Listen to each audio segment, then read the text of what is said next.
we should be live, and the chat is vibrant. Vibrant. Yeah. I like that's a good so word many, for it. so many colours. Nice. I'm just while we've got that little advert thing going on, I'm gonna shout out some people. We've got Paradise K, Ryan B, Alex VR. How you doing, man? Good to see you. Samson, L Rash, Q Creator, Artful Creeper Betty, Mickey Berg, good to see you, Funky Sloth. Thank you ever so much for joining. If I missed anyone, Wolf Raza, nice to see you, Greg Snell, Snow of the Toad, good to see you as always, Bad Robo. Really appreciate it all being here, Mr. Joe Marshall, Fluke Rogie.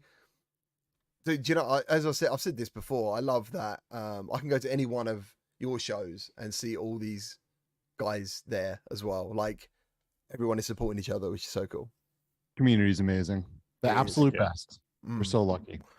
Creeper Betty with all the fireworks to join in with Roots' celebration behind him. You can't hear it, but he's somewhere that's already celebrating. Yeah, it's loud.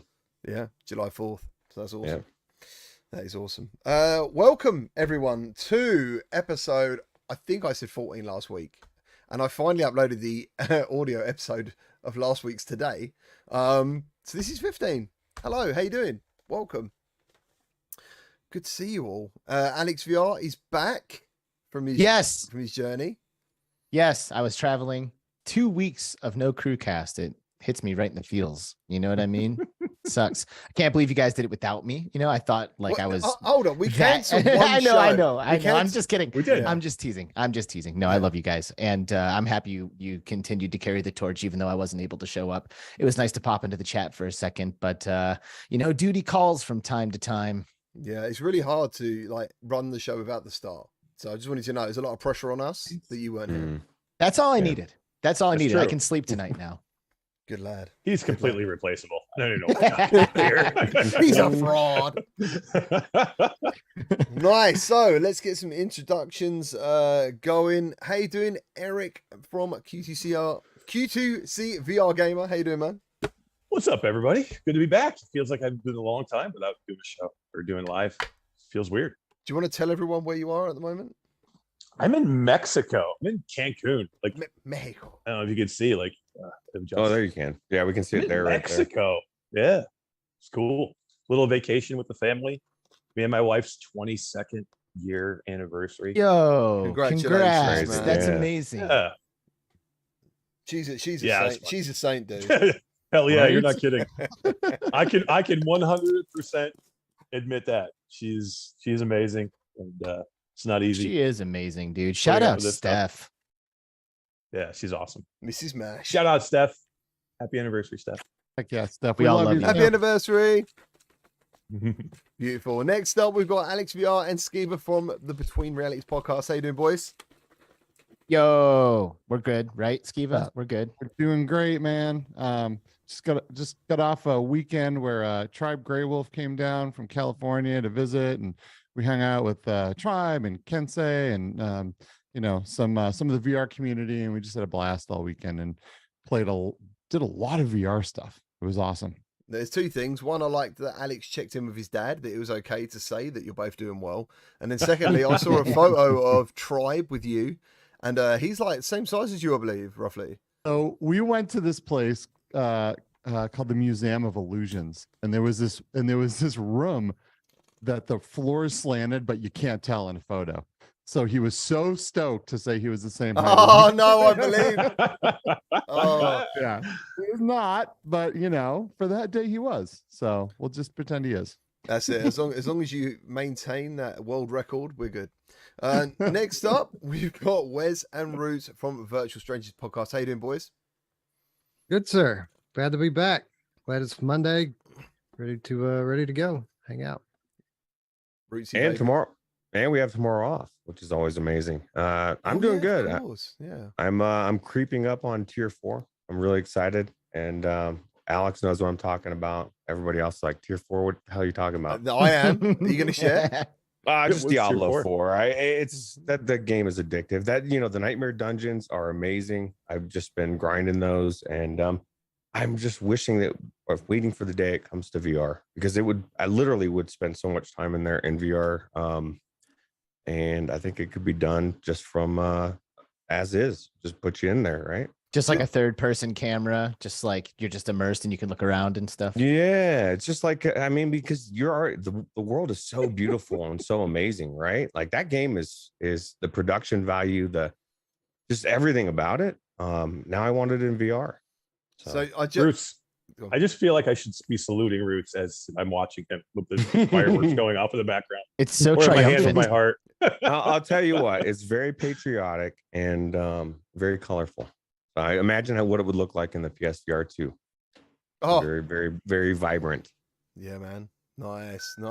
And last but definitely not least is sadly it's Bradley, who when he originally came on the show earlier, he looked really tired. He looked like he'd been working his ass off. So what you been up to, man? How you been?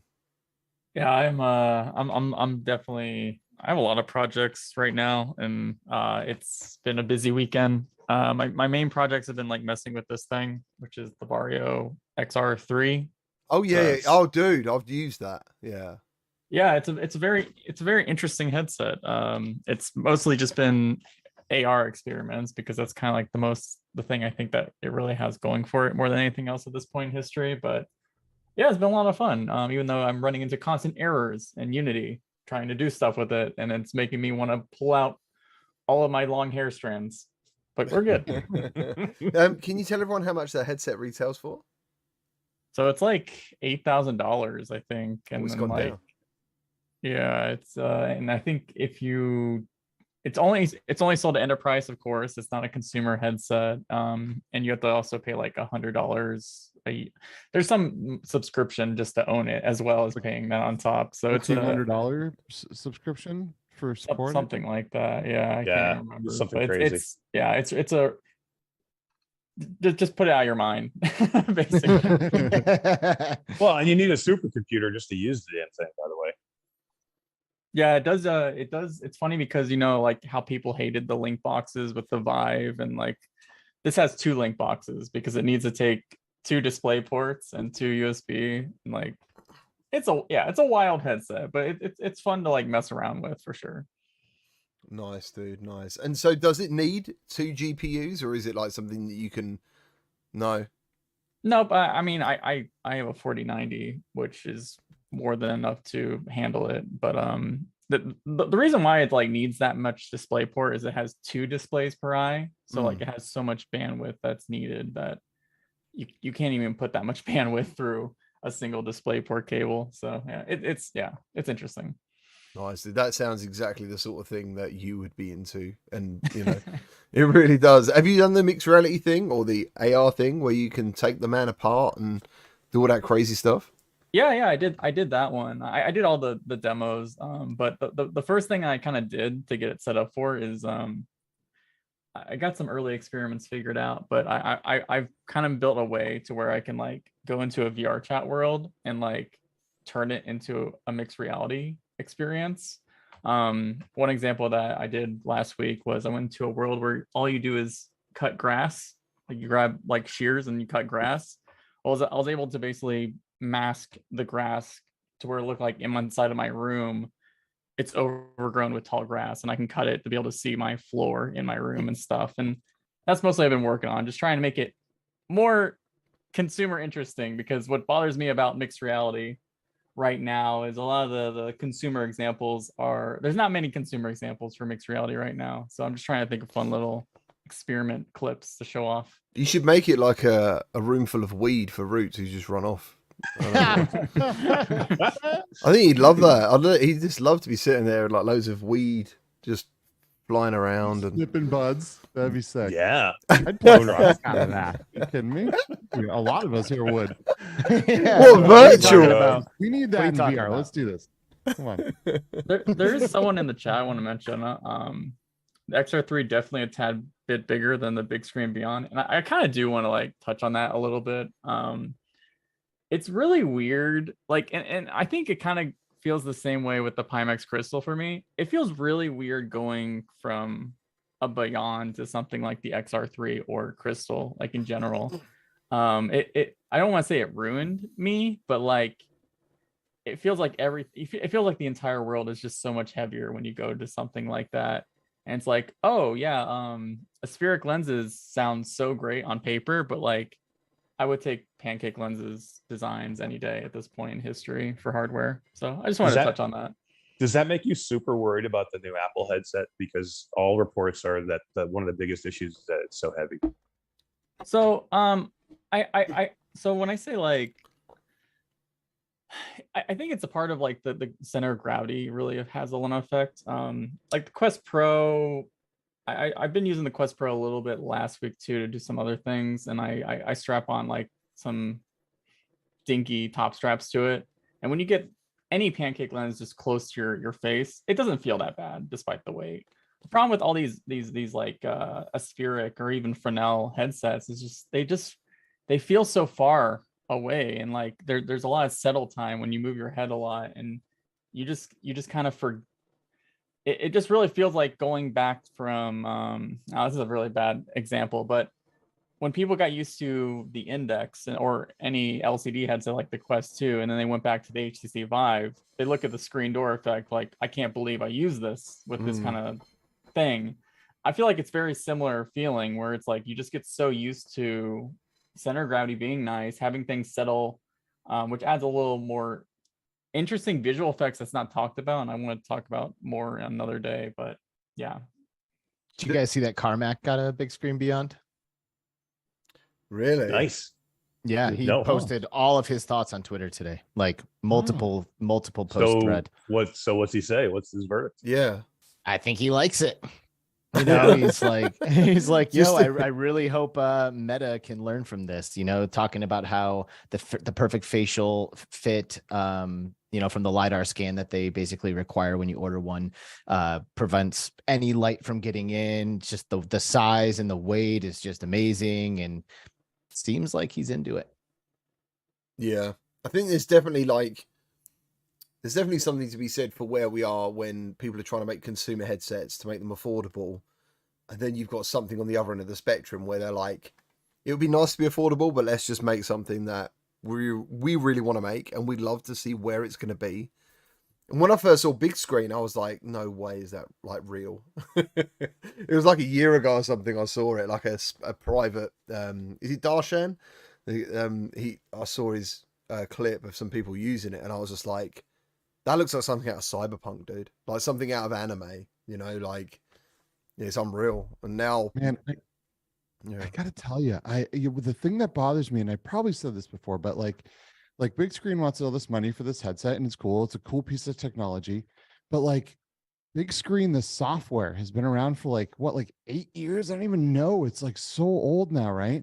And still, at least 40% of the time, when I get all my friends together, we start all this software, we connect up, there's problems, and we end up spending 30-40 minutes trying to fix the problem, and then we can't even watch the show. And it's like, dude, there's no way I'm going to pay you for a headset when you can't fix just your own stupid streaming software. Why is this a thing all this time later? I imagine that's what they've been working on, is that headset, and not the software. That's so crazy. It's so old. Like, how is it taking this long to make this software work right? Like, and don't get me wrong, if someone gave me that headset, I'd probably use it all the time, right? But like, dude, you got to get my trust with what you're currently doing before I'm going to go and invest more money with what you're what you're making now. So it's interesting. Pimax. That drives me nuts all the time. That's how I feel about Pimax. Yeah, and you know what I mean? There's just like so many Yeah. different headsets out there and so much weirdness around it, but yet people still defend it. It's weird to me, but I mean, I don't know. Yeah, I mean, Skeev was the reason I didn't get an Index. Like, primarily was when he talked about the controllers, and I saw people. I kind of thought, I know what's going to happen. I'm going to love this headset so much. I'm going to always want to use it for streaming and stuff like that. And then I don't know. He said like he had 6. Was he 6 sets of controllers? I think it was 6. But the thing is that I love it so much that I will continue to get those controllers and continue to warranty them out, continue to buy new ones when the other ones go out of warranty. So it's definitely a super double-edged sword. I love that headset. I use it. I don't even know how many headsets sitting over there. A dozen, more than a dozen, and I always go back to my Index. And to be fair, you use your VR a lot, like a lot more do. than almost anybody. So like an That's average true. person probably would have broken them twice. Take You that know, into account. Exactly. But And- GT uses his a lot too, right? So that would be a legit concern for him. I just really, But yeah, Microsoft that has a lot is, of yeah. controllers. That was the Yeah. reason. I mean, I Just- still think the Quest 2 is. I mean, I haven't obviously PSVR 2. We haven't had it too long, but the Quest 2, aside from the controller drift that seems to be happening on left controllers, and it was really good when they started selling the controllers individually.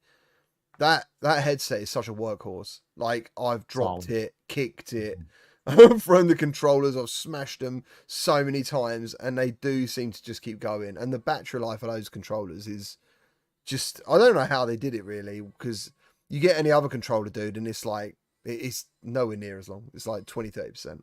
I'm not sure how they did that. Solid. It's still to the point where we just don't have a headset that does everything right. Like to me, the big screen beyond, it looks like an amazing headset, and I've liked what I've seen so far. But to me, it fits into a space that I don't think makes sense to me. Like, you know, the Valve Index, you know, is an older headset that has problems with the controllers. It has problems with, you know, for me with God Rays. And then, you know, the Quest Pro is a great headset, but it's $1,000. And then like every headset, the PlayStation VR 2, great headset, but it's got mirror, it's got reprojection, or it's not comfortable. Yeah. Every headset has some issues. We don't have that headset yet. Nobody has gotten it right. I'm just waiting for somebody to get it right. To me, again, the Quest Pro is the headset that I always go back to. I have a Vario Aero. I've got a Valve Index. I've got, you know, dozens of headsets. But to me, for ease of use and just because I like it, I think it's comfortable, the Quest Pro is the one I would go back to. But I just told you guys a little while ago, I wouldn't recommend anybody go buy it because I don't think the price is right. So I just want one headset where everybody can go, yes, this is the headset. So Quest 3. interestingly, we spoke about Maybe. earlier about Lincoln Clay, Eric, you were saying, with his Quest Pro. Yeah, Lincoln Clay had messaged me, and I've been a big proponent. I probably have been one of the bigger proponents of the Quest Pro headset since it came out. But one of the things I've always said was I don't recommend anybody go buy it, even though I love it so much. Well, Lincoln had listened to me for like the last couple of months talking about it, and he went and bought one, and he messaged me just to let me know that thank you for talking me into it, because even at $1,000, it's the best decision I've made. It's the best headset I have. I absolutely love it. And he's just having a really good time with it. So, you know, I'm glad that he's enjoying it. I still wouldn't recommend anybody go buy it for $1,000. But I mean, if you want a great headset that's standalone, I think it's still the best headset to go buy. What does he don't think know about if the I recommend it. controllers? Because you've Loves almost it. convinced me to buy them. I mean, literally, I've been listening to like Lincoln. I want to go out and buy the controllers because of MASH. Yeah, 'cause that's I think one of the biggest things that we talked about when he sent it to me. We're like, I'm like, what do you think about the controllers? It's like, man, I love the controllers. I mean, So it's I've literally just connected I say a week ago, I started getting stick drift. So I had to get another touch controller, which meant waiting like 6-7 days. Because I've got a little video on YouTube where you can do a dead zone and you can get rid of the stick drift, right? But eventually there's just no escaping it, you know. And it was one of the worst ones where it was going backwards. So like every time you went forward, you was going backwards kind of thing. And I've done the Pro controllers. Now the only issue I've still got, and it seems to be improving somehow, I don't know how, is when you first turn them on. Yeah. Sometimes there's a delay. there's a really long delay sometimes as well. And Yeah. I've had them go out like twice during like a session, for example. But actually, I would say over a week, that's only been a very minor thing. I think a lot of the bad stuff seemed to happen in the first day, so it really stuck in my mind. But the haptics and the feel of those haptics and just the general, like, is it ergonomics or whatever it's called, like ergonomics. Yeah, it just feels like you forget you've got them, if you know what I'm saying. So I'm really excited for the Quest 3 controllers now, more so than I was because of the Quest Pro. So yeah, I'm very excited. Yeah, for I that. mean, they're a great controller that I think a lot of people, you know, I'm super happy that they're going to be like forward compatible with Quest 3. I think a lot of people will look to move them there if they do have them. You know, I had a lot of people that said they went and bought them, you know, even at $300, which I think is expensive, which I don't know if I'd recommend somebody go buy them for $300. Roots asks me all the time. Roots has really been considering it. I just don't know. Like I would at $150 or $200, I'm go buy them. But at 300, I don't know. Yeah, I personally don't think it's worth it. Like I use my Quest 2 and my Quest Pro both a lot. And I'll primarily use my Quest 2 when I'm traveling because it just travels a little easier than the Quest Pro for me. Or if I'm doing something active. And switching back and forth between the headsets, I never think to myself, wow, this Quest Pro controller experience is so much better than the Quest 2 one. Like I really don't. They take up less space. They are slightly more ergonomic. I do like them, but I don't think I would recommend somebody just goes and buys them to upgrade their Quest 2. I think Eric's No. got a good point. I think 150 is actually worth it. But yeah, double that. It doesn't do enough, in my opinion. Did you laugh at Paradise Decay's comment, Roots? Did you see that? I did not. Oh, sorry. I saw you look at the chat. He said he was showcasing his Pro at an event last night. He had major issues with low light, and then 50 minutes later, he realized he'd left the cover on the front of the headset. That. I've done it. It's like a Batman kind of cover, isn't it? Yeah. Well, because it doesn't track. Like I'm like, why the fuck will my freaking? I can't figure out my Guardian won't come on. It says it can't track anything. I'm like, what the hell am I doing? And like I start getting pissed off, and then I take my headset off and I look, and I'm like, oh, I'm so stupid. Damn, dude. I was just thinking when you talked about Screen Door, I still remember I've like mega fond memories of the original Rift. And then when I went to Gamescom, I was very lucky to use an Index for the first time. And while I was there, I was kind of scoping like, what headset do I buy? I need a new headset. And I used a Rift S. And they were at the time, quote me if I'm wrong, tell me if I'm wrong, sorry, I think they were $299. They were really cheap for a PCVR headset, the Rift S. And I tried like other headsets and stuff. And I basically came away thinking, wow, I really want an Index, but I can't afford one currently, so I'll get a Rift S. And that felt like such a leap forward from the original Rift. And then when I got the Quest 2, the Screen Door thing for me was so different. I was just I missed my Rift S so much that because I sold it, used Quest 2 all the time, and I was like, damn, I really miss my PCVR headset. So I got another Rift S, I put it on, and I was like, fuck this. I can't even look at this anymore. It's so weird. Like what you're saying, Brad, must be an even bigger example of that, must be night and day almost in some ways. It's kind of like how people who go standalone, they feel that they can't do VR without the wire. It's very similar step, I feel. Very similar. Interestingly, there's a game coming out this month, which I'm sure all of you are aware of, called T for God. Man. Yeah, well, that's coming to PC VR. But it looks exactly the same as the standalone kind of thing. But it was quite interesting for me to realize that these guys are... How many people, I wonder, are wired in PCVR? I don't know. Because personally, I always go wired when I use Quest 2, even though AirLink is available and Virtual Desktop's really cool. I just always find that if I go link cable, I get no issues at all. No jank. Yeah. It just I use Virtual Desktop.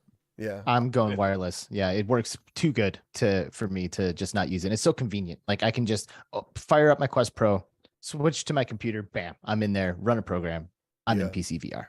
Like it's really, weird. really nice. It's weird how everybody's different. Like I will go AirLink every time unless I'm streaming. If I'm streaming, then I have to go linked because it's too much jank.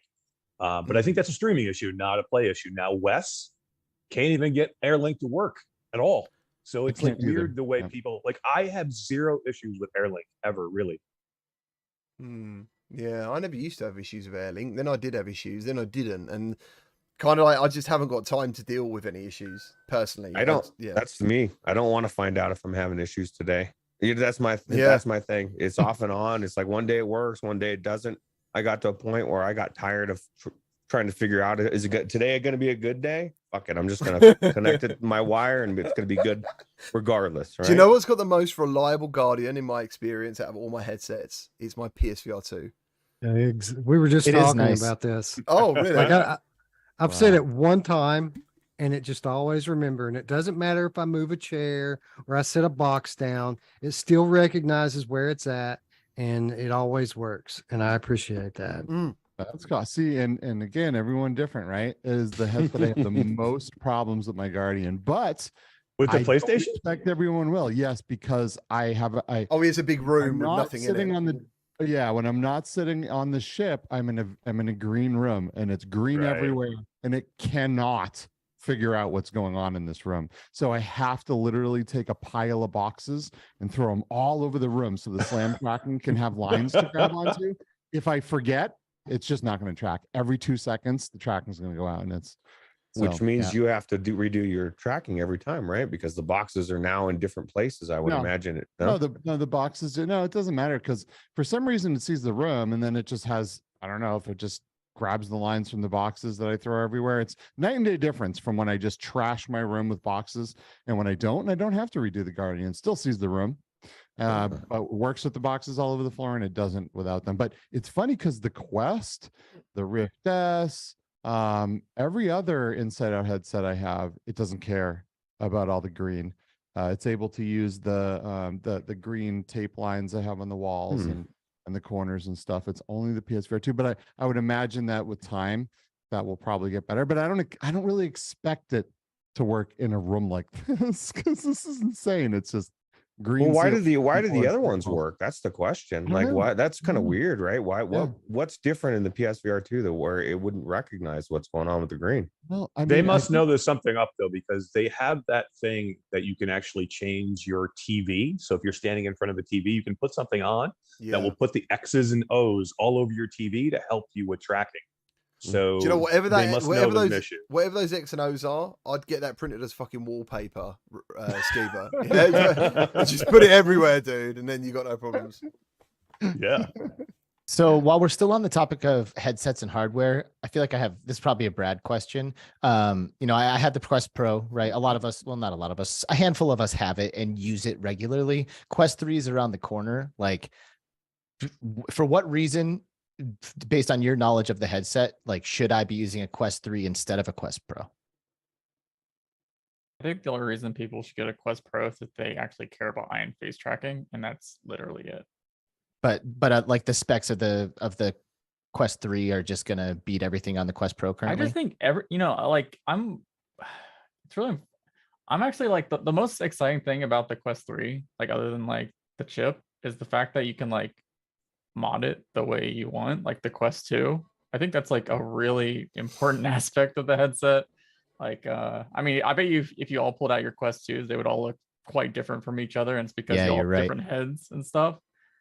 One of the things that bothered me with the Quest Pro is like the unibody that they went with, and I just don't think that's really the way to go. My Quest Pro's now out of battery because I give up charging it. It was on charge basically for 4 months or something, not doing anything. And don't get me wrong, every time I use it, I think it is visually the best headset I've got for clarity, still marginally beating the PSVR 2. But I just can't wear it for a long period of time. I can wear it for a period of time, but with what I do, I have to like have a Quest here on, down, or it could be on for hours. If I'm doing a full playthrough for a review, then I'm going to be in there probably till I've done the game. And the Quest Pro, dude, I did it one day and I kept pushing, and I remember hearing someone's talking about with Quest Pro, like, what did they take? They took a migraine tablet or something. I was just like, I really want to push through this headset. And in the end, I was crushed. I was just crushed. Even with the new, I've got a new pad. Have you guys seen these pads? These extra pads you can buy? Yeah, I have. Yeah, they're helpful, but to me, it's the top strap. Like I had to put a top strap on. Yeah. And I don't know if you guys have ever put those on, but I found a company that made one, and I'm like, and to me now, there's no pressure on my forehead at all. There's a little bit of pressure on the top of your head where the top strap goes, but I don't think I could use it without the top strap. So for $9 or $8 or whatever this top strap is, it's wide. The top strap is probably that wide, and it goes this way, not the lengthwise. It goes sideways, but it's super comfortable now. It's so like crazy how VR messes everyone's hair up.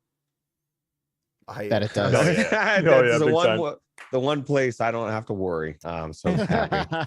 I hope they bring out a VR headset with a chin strap, Roots, just to fuck you up. Oh man, how you do me like that, bro? I already when I wake up, man, it's like it's all crazy, man. Do you remember like I can't remember what show it was, or something was happening and the masks were still in play. So it was like wearing a VR headset messed up my hair, and wearing a mask messed up my beard. So my beard would be like back here and like a bit creased, and my head's all sweaty. And I was just thinking, why did I bother like getting ready today? Why, within a half hour of showering, doing all the bits. Yeah, you're just like, oh man. So yeah, shout out to everyone who's hardcore VR users going through that. every day, each and every day. Everyone must shower like, I don't know, 2 or 3 times a day. I know I do. I must shower like 2 or 3 times a day doing this. I've been working out recently in VR a lot, doing this VR workout thing, and Are you got a challenge I- going on or something? yeah, yeah. there's like 15 content creators that are like vying for this like challenge of winning a Quest Pro, and like this workout is like, it's all hand tracking, but it's like serious workout. You're not just like moving your hands, like you're getting down on the floor, you're doing push-ups, you're doing burpees, you're doing like, you're jumping, like doing jumping jacks almost. And so literally when I get done with it, I am just a sweaty freaking mess. Like my whole headset, I need to like completely like dry out. It's like really nasty. I've never sweat this much in a headset before. Like it's kind of gross. It's uncomfortable. I wish they could figure out a way. I mean, I don't even know that there is a way, but a way to alleviate that, right? And I don't even know. I give it to you guys for that kind of stuff. Like I do Supernatural, and you know they're doing all sorts of things, and you're doing everything, but I can't even imagine doing jumping jacks and burpees and shit with a headset on, dude. I just can't imagine it. That's You have to crazy. sprint, and one of them you have to sprint in place. I mean, like really, That's the really run worst. hard. Yeah, That's the worst because the headset just bounces the whole time while you're doing it. Imagine if the sensor was like, you're out of it, you're in it, you're out of it, you're in it, you're out of it, you're in it. Yeah, I don't really like working out in VR. I've done a couple of things back in the day where they were like, oh, can you try this for a sponsor video? And there was one where you rode a bike and you went around Google Maps, and I actually found myself like thinking, this is pretty cool. Like you just pedal and you go like different places, and I was passing by McDonald's and all these different things. I thought that was pretty cool. And there was another one where you had to do like, it is really good. Yeah, it's a VR Fit, VZ Fit.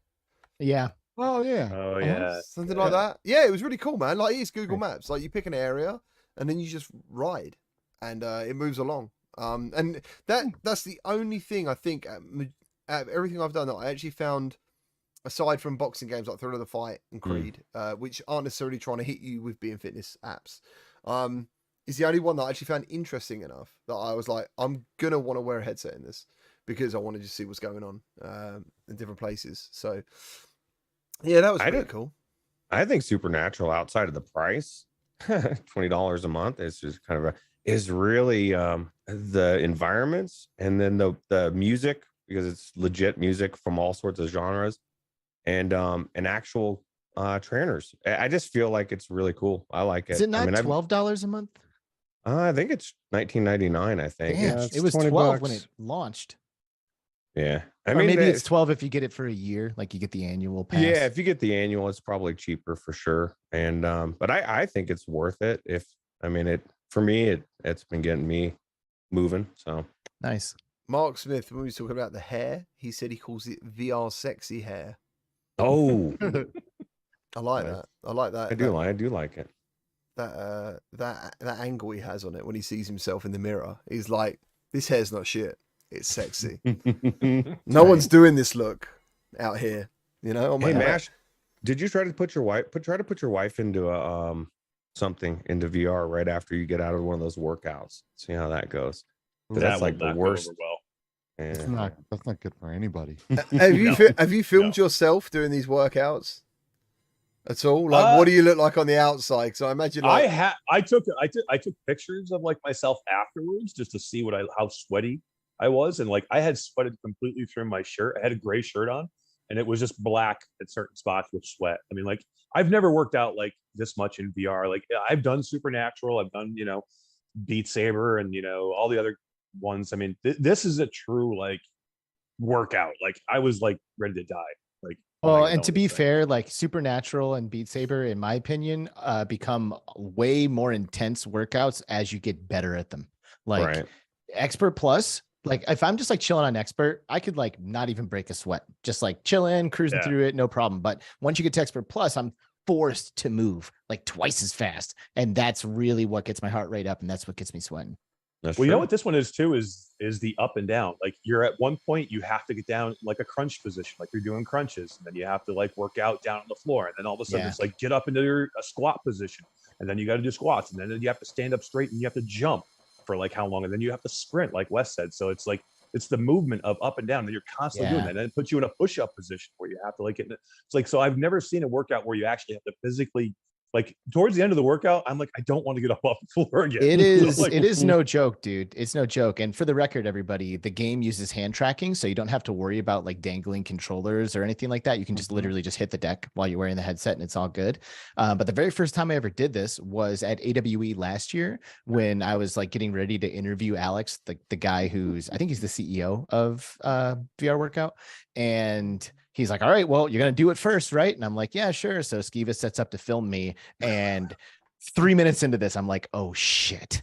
Like this is a legitimate workout. And I'm in the middle of a crowded expo hall and I'm like jumping and doing sit-ups and like breaking a sweat hard. And my heart is just pounding. And I did that interview, like wiping sweat off of my face the whole time. It was like, and I only was in there for like maybe 8 minutes, 10 minutes, something like that. So it's no joke.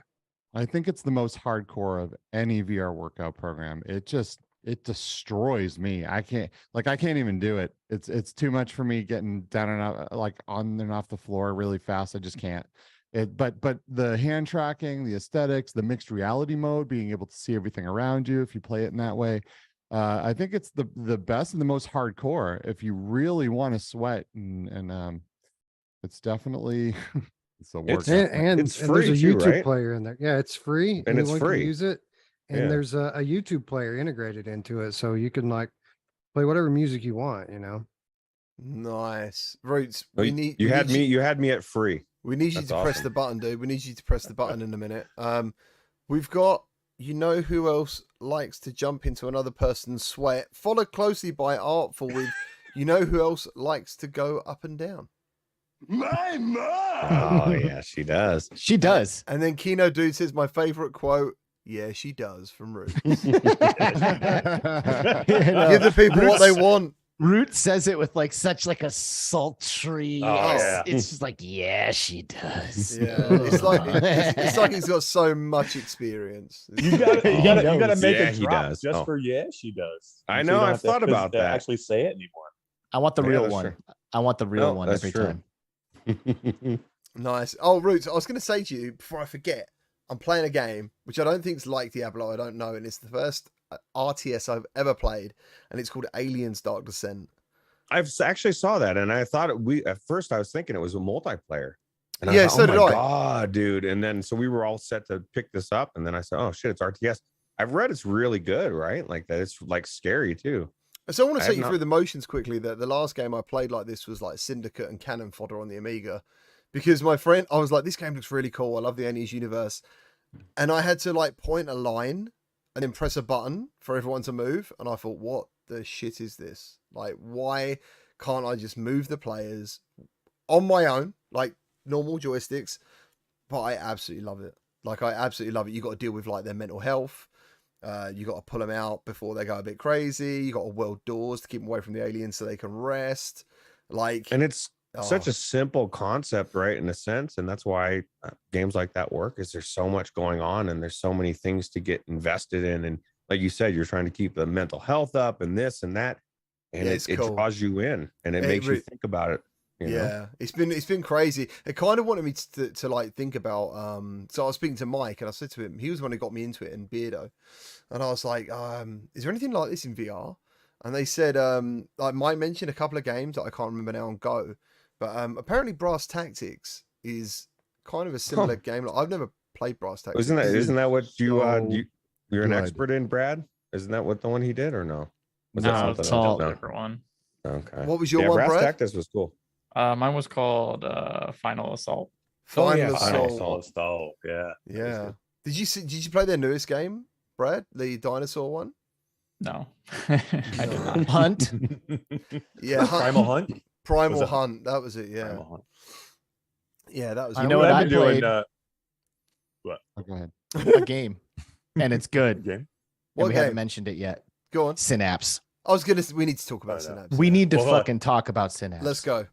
Let me just say this one thing real quick, because we were playing flat games, and Roots, you're gonna love this. I've been playing this on my Steam Deck with my Roku glasses. Can you see that? Is it Vampire Survivors that I told you I about? have it. I have it on there. But this is Hades. Oh, dude, yeah. Oh, dude, Dude, Hades I am is amazing, back. dude. I'm back into Hades. But here I got it downloaded for you, GT. Vampire Survivors. It's ready to go. Nice one, bro. Nice one. Well, I'll tell you what, But- Hades is probably one of the best. That's why I love indie games. I want games like that in VR too, and they're coming. But it's like, man, the Hades is just such a good game that or amazing game that when it came out, it just blew everybody away. And Is it? Yeah, talking about Synapse and stuff. Just quickly, isn't roguelikes seem to be like the most popular genre of the last 6 months in VR? Suddenly, like everything is touching on being a roguelike. I think, but Is it because they're easy? Like, I shouldn't say that because I don't know as like a developer, but it almost seems like it's an easier approach to a progression system than some of the other more traditional games. They are, but you can screw them up really bad. Like for years, roguelites had a bad reputation. Like people were like, roguelite, it was like saying like wave shooter. Like, nope, I'm out. Yeah. Because people would screw them up because if you don't have a good hook with a roguelite, they can get frustrating and repetitive and they're not good. So I think you're right. It can be a bit of a crutch for games, but literally it's one of the best gameplay loops that I've ever done if done right. Like they're probably one of my favorite games to play. yeah. So roguelike. Dead Cells for me is the Oh, very yeah. best roguelike I've ever played because of the music. Everything about that game got me so fucking hooked. Like the muscle memory, the quick reactions. It's absolutely savage. And then Castlevania DLC, and I was like, oh my god. But in VR, obviously, we've got some really great roguelites. We've got some terrible roguelites. But yeah, I agree with what Eric said pretty much. I think let's talk about Synapse. Let's just Well, break it here's the down into thing. Synapse. Let's Here's talk the about thing. Before We need to Synapse, talk about roguelites in general, I know we keep pushing it off now, but roguelites in general, I think the reason why maybe you like the loop is because death in a lot of games triggers like heavy consequence. It's like, oh, damn, I just lost the last 30 minutes, or oh, I just lost all of the souls I was carrying if I'm playing a Souls game, something like that, like yeah. which it typically is the kind of game that I prefer because I want like all my actions to carry some like significant weight. That's why I played hardcore World of Warcraft, because it's like, no, I need to live. Dying is not an option. But in roguelites, it's almost like, oh, okay, well, I died, but at least now I can cash in on all the stuff I've been collecting because I can't do it until I die. And I think that's I don't know. I don't know if I love it, to be honest. The mark of a good I used to roguelike hate though is the mark of a good roguelike though is when you die and you're like, oh damn, but then you're like, just one more run. Yeah. Just one more run. If you can say that, then it's a good hook. Yeah. But there's a lot of them that you're like, frick me, man, I am not going through all that again, and you turn it off. Someone mentioned Like- Returnal in the chat. Like that is a fantastic game. Returnal is. Oh my god. Love it. So good. I think what a good roguelike does is it draws you in. Every aspect of it makes you want to play more. Like I was thinking about this even with Diablo 4 recently. It's like every aspect of leveling with all the progression and stuff. I'm never feeling like, well, fuck, man, I'm bored. I'm like, I constantly want to keep pushing. It's on my mind while I'm not playing it. A good roguelite will do that, in the same way, as you're building and you're progressing, it just everything about it is good. And then you die and it's like, oh, fuck, man, you don't want to die.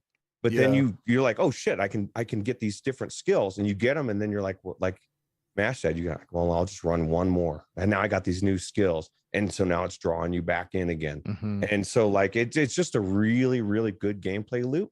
I think and it makes it fun to play. I think I found with Dead Cells especially and Returnal was the fact that dying was like, this isn't your time. Like, unless you're fucking proper, highly super skilled, this wasn't your time to beat me. This is the boss. And then you get that run again, and then you come back again, and then you're ready. Then you've learned. Yeah. That's what makes, for me, a roguelike. And with Dead Cells, that theme tune of when you come back to life, I almost look forward to dying because it's such a fucking good bit of music, and VR lacks good music for me personally. Yeah, it does. Out of all the games I play, I rarely can actually go to, do you know what? That soundtrack I'd listen to in my car. It's very rare. So, but yeah, so is it Synapse or Synapse? Where are we going? I think it with depends this? where you live. Oh, okay. Okay. I'm yeah. going It's Synapse. I call think it it's Synapse. Yeah. you said you pronounce it pawn shop. Yeah, that is how you do it. Oh man. Oh mate, I walked into that.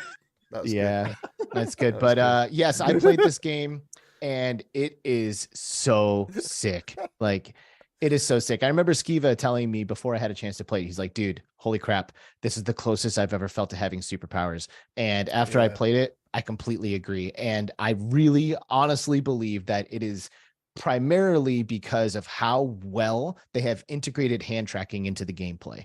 Or I mean, eye tracking. Yeah. Yes. The eye tracking is phenomenal. It is so sick. You look at something and then you pick it up and chuck it across the room. Like it is so smooth and fast, and it feels so good to manipulate all of the objects in the space. I'm still trying to get better at the half press for the barrels because Yeah. you can throw them with Yeah. a half press of the trigger, but if you push it all the way down, it explodes. So you can like pick up a barrel, chuck it all the way across the level, and as it gets close to enemies, you squeeze it one more time and boom, it blows up and it kills them all. And it is so badass. But I oftentimes will just explode it instantly as soon as I try to move it. Oh, the grenades are even more delicate. Like the barrels have it takes a little bit of force to finish the trigger pull. When you get to the point where you can grab the grenades out of air, it's super delicate, and I blow them up in my face all the time. But that's part of the learning experience.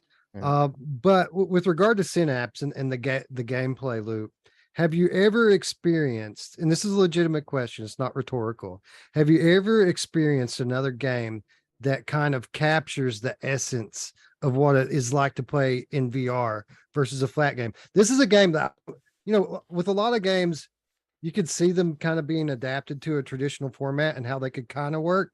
This game, I couldn't see that at all. This game would suck if they tried to make it a traditional game. It's all about the experience in VR and the control that you have. And I absolutely love it. I've seen some people mention the game Control. Now, I personally not played Control. Have you guys played that game at all? No. Yeah, no. Okay, yeah. So For a apparently, minute. For a minute I played it. Synapse, as you guys call it, is apparently got some control things going on. I've not personally played that, so, but yeah, Synapse. I think who said the powerful thing? Was it Alex? Like when you Well, Skiva said that, and then I concurred after playing it. Yeah, it is. It is. And it's, for me personally, it's the gameplay flow. Like, to be fair to me, I found a really big shift in the gameplay for me. Was it went from quite challenging to very easy. Was when I started being able to pick people up.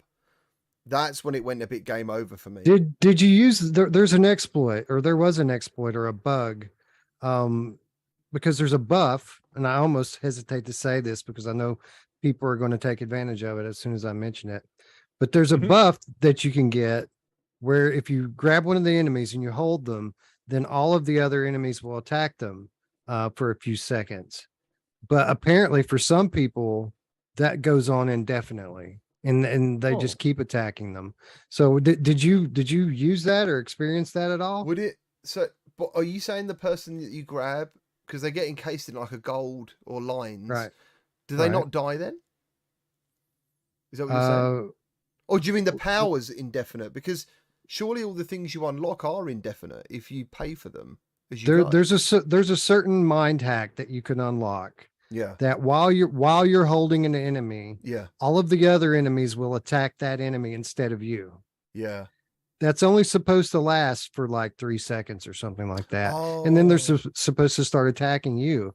Yeah. But apparently for some people, the enemies will just attack that one enemy forever.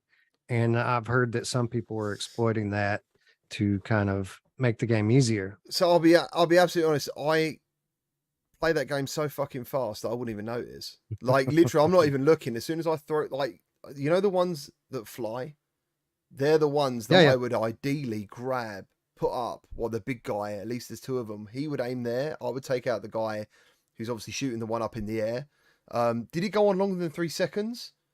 I honestly can't. I can't even answer that. But it's interesting to know that. So are they aware of this? The developers? Yeah.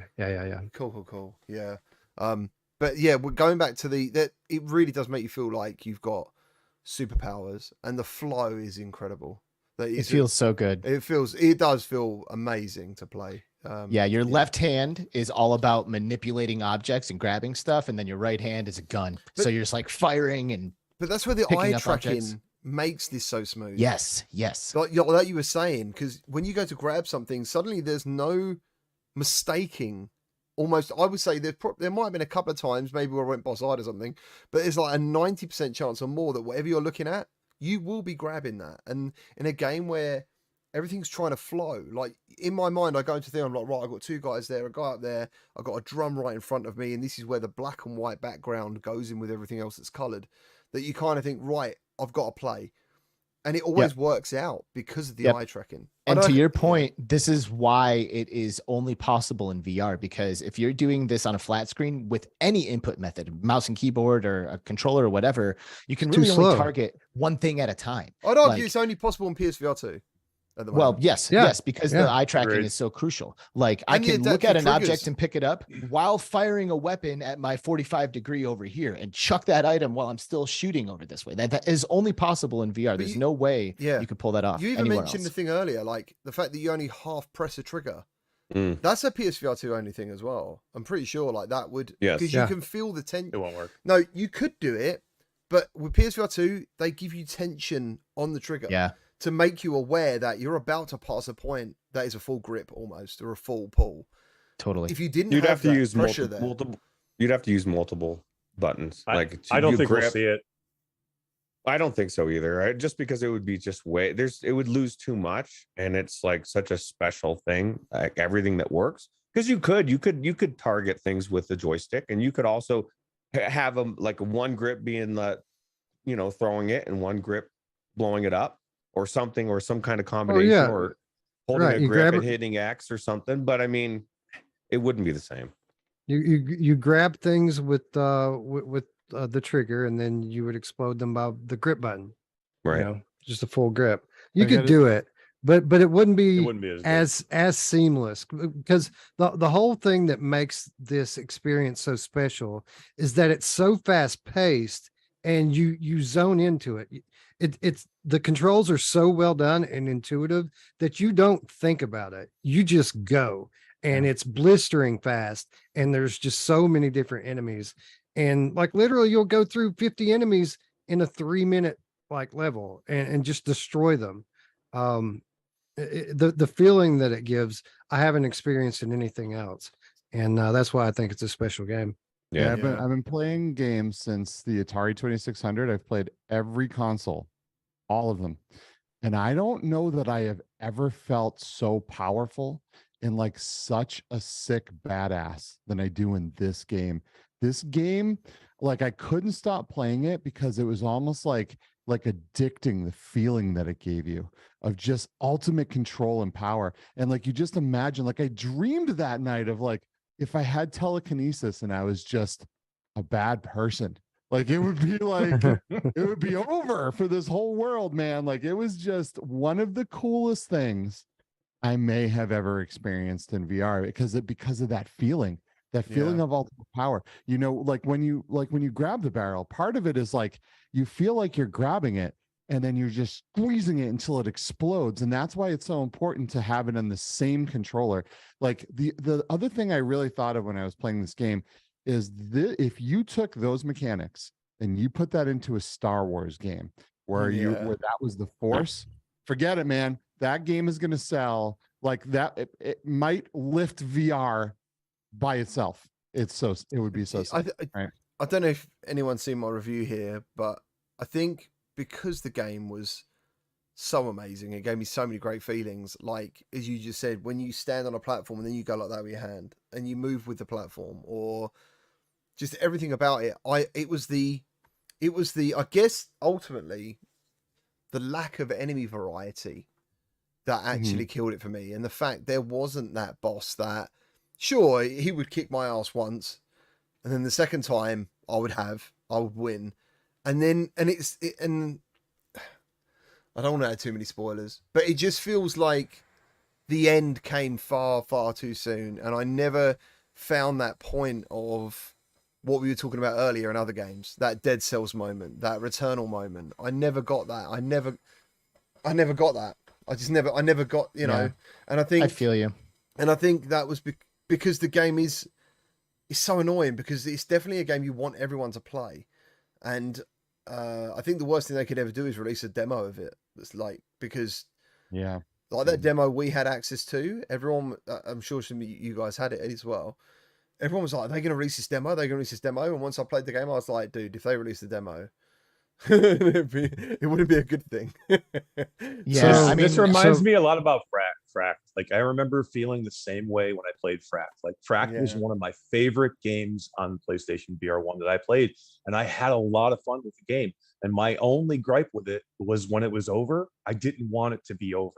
And I think that's what some people are feeling with this game. Like the game itself is good enough to be an outstanding game. We just would probably want it to be a little bit longer. And that was the only criticism. Like I probably could have voted for Frack Game of the Year the year it came out. I really think I could have. We didn't, because it was only a 2-hour game or a 3-hour game. So to me, I think that's where you get in.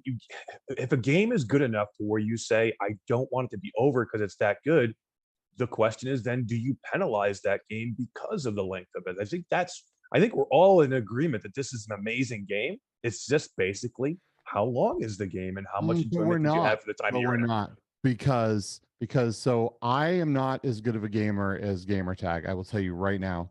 This game took me 14 hours to beat. Took me 14 hours. So I you get envy to you though for first- that.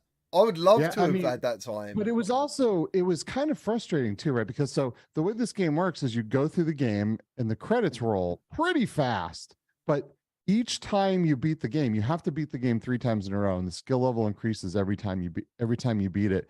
But the story continues on. The story is not the same each time you go through it.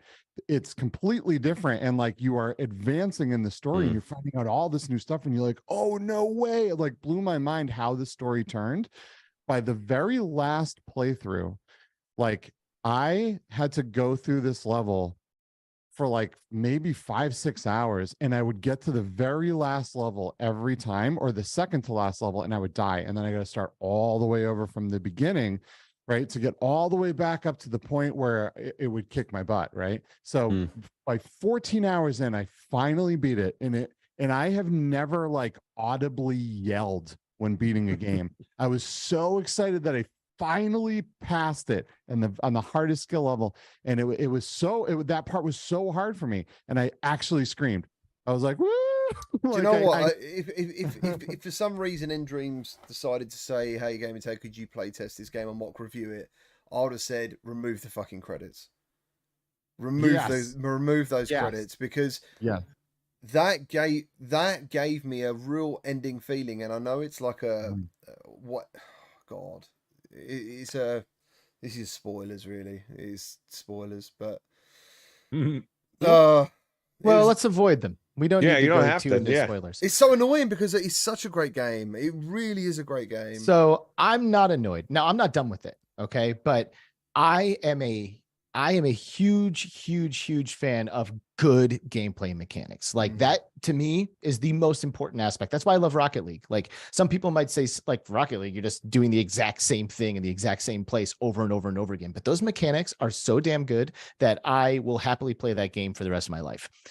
Synapse is that good. The mechanics are phenomenal. And in my opinion, setting a new standard for what this type of game should feel like. You know, like I like the story. I like the whole idea of you being inside someone's brain and their subconscious is fighting you. That's all cool. But like, make me a supervillain and put me in the middle of a city and give me those mechanics and watch me just destroy buildings and murder people like crazy and have the SWAT, SWAT team after me and all of that stuff. Like that to me would probably be a better game using those mechanics in that type of place. So these guys have, in my opinion, crushed it and have set a new standard for the type of mechanics that we can see in future titles. Like people are going to copy this. Like when games are that good, people copy the mechanics and put their own spin on it. They say, oh, that would have been good if it was 25 hours long. So then they turn around and they make the 25-hour long game. So I think this is nothing but good. And I personally am like not in a hurry to say anything bad about it. Yeah. Well, for me, I feel like the negative criticism is justified. I mean, we often talk about how long games are. But I was talking about this yesterday. I kind of feel like that's a bit of a fallacy because it isn't really how long the game is. I mean, like Skiva said, it took him 14 hours. It took me like 10. What it is, it's the scope of the game. Kind of like the number of levels, the number of enemies, the number of weapons. Yeah. It's a smaller game in terms of scope, Mm. but in reference or in kind of the big picture with kind of how good the gameplay is, I feel like the criticism is fairly minuscule. I think that it was kind of anticlimactic the way the story ended. I do think that it really would have been better with a big bad at the end that you have to build up to be able to beat. But at the end of the day, the good is so good that I feel like those shortcomings, those negatives might be the thing that keeps this from being like one of the best of all time type games, and instead makes it something that's just slightly under that. It is. Yeah. Do you know what? Yep. As must buys go, in the first 2.5 hours, I'd have said this is a must buy game. But in my completion of it, it went below that for my own reasons, and they are my own reasons. They're my personal reasons. I reviewed it. That's how I feel about it. But at the same time, I do recommend people buy it. It is How much is it? It's 30. It's 30 $35. 35 Yeah. $35. Or I 31 thought- if you buy it before tomorrow. Oh yeah. I thought you had a yes. great example, GT. We were talking about this game, me and you, and what you said to me, what made a lot of sense to me, and actually made me think about it. You enjoyed this game so much until it was over, and like for you, it was just too over. Like you wanted it to continue. Like it was just getting super badass, and you're like, credit roll. I'm disappointed. That that happens, right? Yeah, and I think like I know Skeever said it earlier, but even people in the chat, from my gameplay video, apparently, I make it look. So the very first demo I did, the very first video, I had a lot of comments telling me, and I'm not going to say channel names, they were like, yours is the best video. Not because of quality, because of my gameplay. My gameplay apparently made that game look fucking sick, apparently. So it was one that was being shared and stuff. So when I played it again, and I done the review, that then bit me back. Because they were like, well, hold on a minute. You're saying this amount of gameplay length, but you're really good at this game. And I don't know how to change that. Like, I don't know how to. So I actually Synapse. I don't necessarily watch a lot of channels. There's a hell of a lot of VR channels out there actually, and I watch a lot of channels. And to be fair, there is a very big gap of skill of people who make content and play VR games. So there's very different gameplay methods of this game, and I noticed that actually while at End Dreams, I was there's a Spanish YouTuber guy I know. He was playing it like some sort of crazed evil doctor. He was like trying to hold people up, and then he was like banging things on them, and he didn't really care. And he was climbing and hanging off stuff, and he was doing all this stuff that, for me, as soon as you said you can get S rank, I'm like, well, I'm going to fucking get S rank every single time. I'm going to go as quick as I can, do as many headshots as I can, and just be as fast and as deadly as I can, as quick as I can. And then I'll watch some other videos, and people can play this game in so many different ways. But yeah, unfortunately, I can't then not play a game the way I want to play it. So it's tough. I reckon there's people out there who will get 10, 15 hours possibly, and be like, do you know what? That game is absolutely amazing. But I still have my opinions on the story, and there's no, and I can't really talk about that until it's released. Yeah. So Let me ask you this, GT. Do you think you'll ever go back and play it like 6 months from now, a year from now, just because the gameplay was that fun to play? Or do you think it's one and done? I've beat it now, because that's to me where the replayability.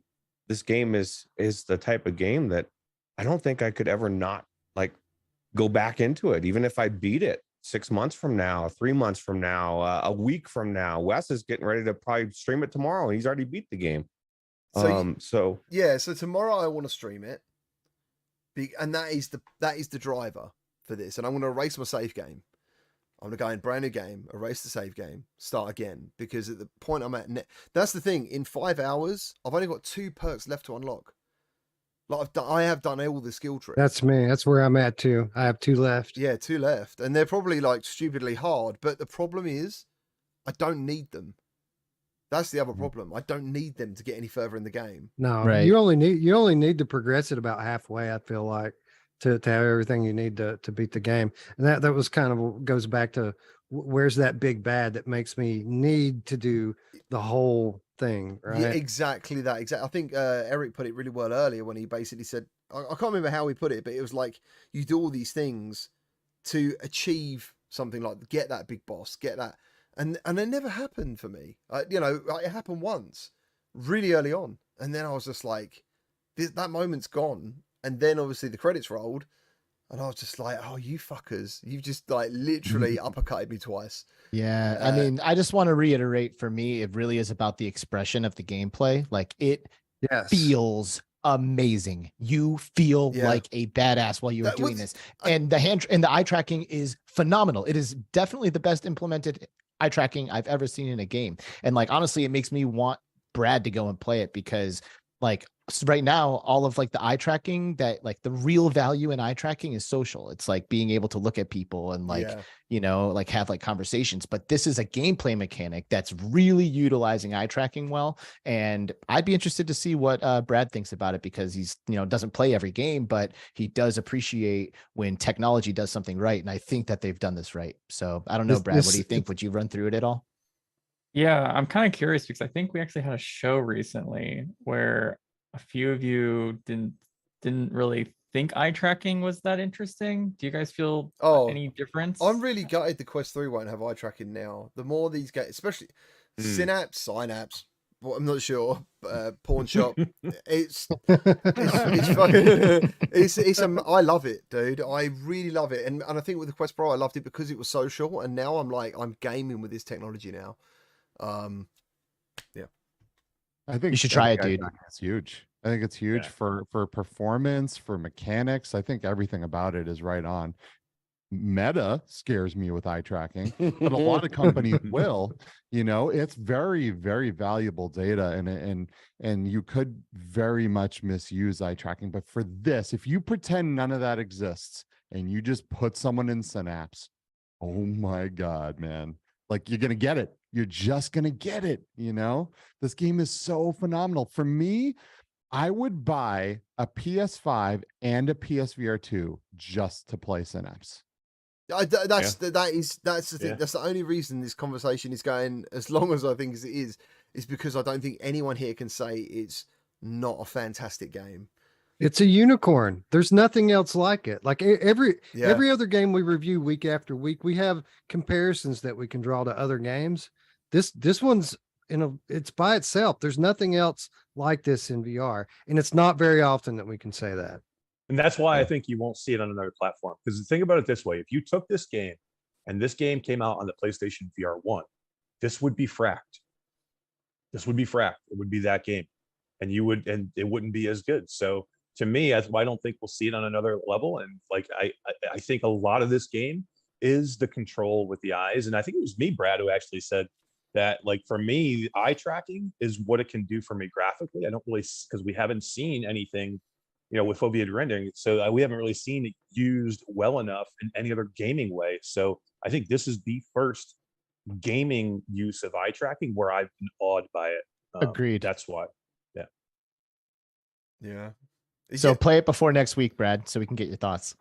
Oh, yeah. I think I love this game so much it hurt in some ways. But I'm really looking forward to, as I said, watching other people's play styles was really interesting for me. And then I think I'm really interested to see what the community feel about this. Because I think as well, the same as content creators, like, I think regardless, like, if you look across the board, it's all positive. There is negatives, but overall it's a positive. This game deserves to exist, and it's pretty fucking cool on the PSVR 2.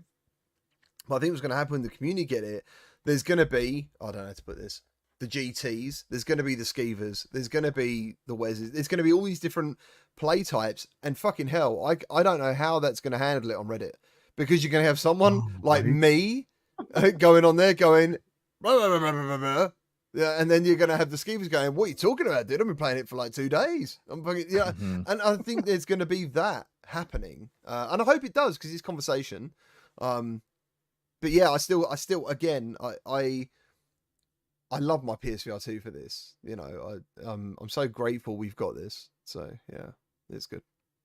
Yeah, this is up there with Resident Evil 8, you know, for me. I mean, you know, Resident Evil 8 was very in depth, and this does not have the depth, but what it does have, it has those mechanics. And if this game had twice or 3 or 4 times as many enemies, 3 times the amount of maps, it would be maybe one of the best games that has ever Yeah. been.